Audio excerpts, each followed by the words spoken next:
Cruise ship sizes are not uniform, even within a single cruise line.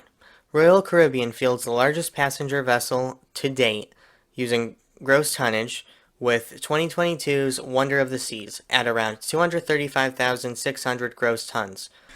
Royal Caribbean's smallest ship, the Grandeur of the Seas, measures at 73,817 gross tons, which made its first sailing in 1996. Carnival's largest ship is the 2022 Carnival Celebration at 183,521 gross tons compared to the Carnival Elation's measurement of 71,909, which makes it the smallest ship in that line, and was built in 1998.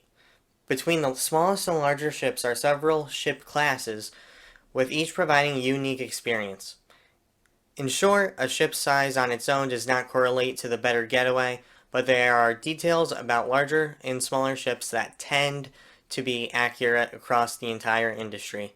I have not recently been on any cruise line other than Royal Caribbean, but I would think that what is said here will be true when it comes to other lines. Starting off with amenities, larger ships are second to none. Larger ships are more modern even before any renovations take place. They are built with modern utilities as the average cruise ship size grows upward as the years go on. This even includes something as simple as USB ports.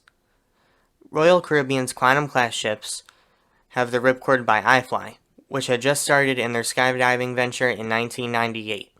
Carnival has an electric-powered roller coaster aboard their XL class ships, although for a fee. Focusing more on MSC, their World Europa is the largest cruise ship outside of Royal Caribbean, and the interior design is unlike anything else at sea. Not only are there newer amenities, there are more of them on larger ships. Wonder of the Seas has 20 places to eat, while Vision of the Seas, the last cruise ship I was on, one of Royal's smaller ships, has 12, and that's including the minibar and room service. All the Oasis class ships have 3 different areas for production shows: the main theater, the aqua theater, and the ice rink.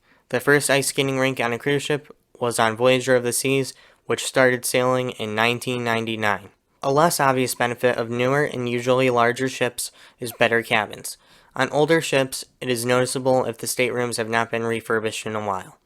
Even on Allure of the Seas, the cabin I stayed on Deck 3 was a bit worn, despite the ship's maiden voyage being in 2009, and an enhancement to the ship done in 2015. Unfortunately, some ships are large because they have a higher percentage of staterooms. The Carnival Venezia has 2,116 and a double occupancy of 4,232 people, despite being only 135,225 gross tons. If the largest ship, the Wonder of the Seas, had the same passenger to size ratio, they would have a double occupancy of 7,412 people. For perspective, Wonder's double occupancy is 5,734, and at maximum could hold around 7,000 passengers. It is statistically safe to say that compared to other ships, the Venezia is dense as far as their occupancy goes. Although the ship contributes to the onboard experience, it can affect the port stops as well. Larger ships are not able to get into some select stops.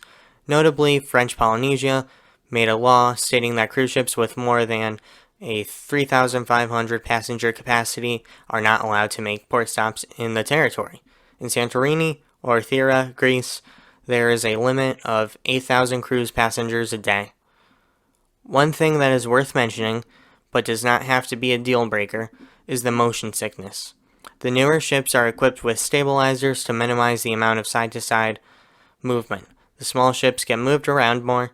However, motion sickness is a complicated subject and is caused by many factors, such as where you are on the ship and itinerary, etc. All in all, there is no objective right answer. Like everything, there is a trade-off. Fortunately, between the two extremes, there is a balance between new and traditional, exhilarating and relaxing, and multiple medium-sized ship classes. In the end, it really is personal preference. I know that is a boring non-answer, but it is up for you to decide. Are smaller ships or larger ships your favorite? Leave your thoughts in the comments below. This is Embarkation Day, and smooth sailing ahead.